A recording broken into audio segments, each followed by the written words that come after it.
How do you view exercise? Here, we will talk about the conceptualization of exercise and its relation to stress levels.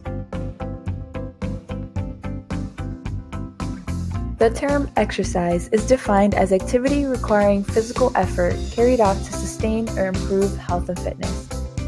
However, do we all view it this way? It is important to ask yourself, what makes you want to exercise? What outside and external sources serve as a drive for your desire to exercise? How do you feel when you are not able to exercise? Is there added stress when you cannot find time to exercise?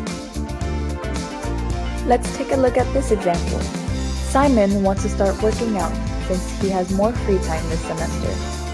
However, all his peers tell him he shouldn't because he's already skinny.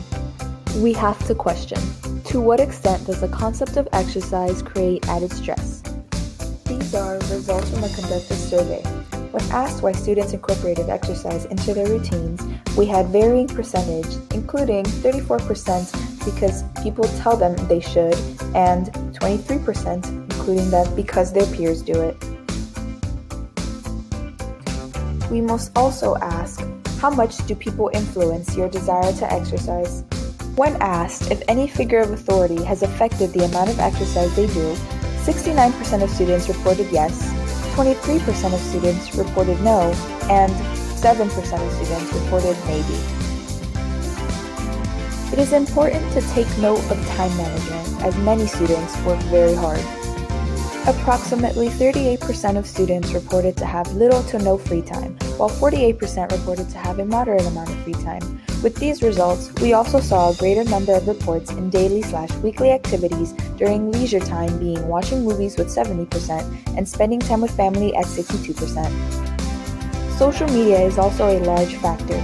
We see a greater number of students reporting that they are influenced by public and social media in terms of how their body should look. To conclude, there appears to be a strong correlation between outside factors within student lives causing an increase in stress due to the conceptualization of exercise. Exercise benefits your health. Therefore, the modern conceptualization of exercise should strive away from the influencers' desired bodies and society's views and inputs on what is fit enough.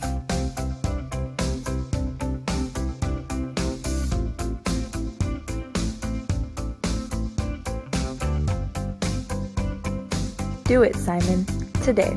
Don't stress about what your peers say, and de-stress with some fun exercise sessions. As mentioned previously, exercise, in terms of its conceptualization and commercialization, is taken on by society depending on personal and situational factors, such as subjective and objective components.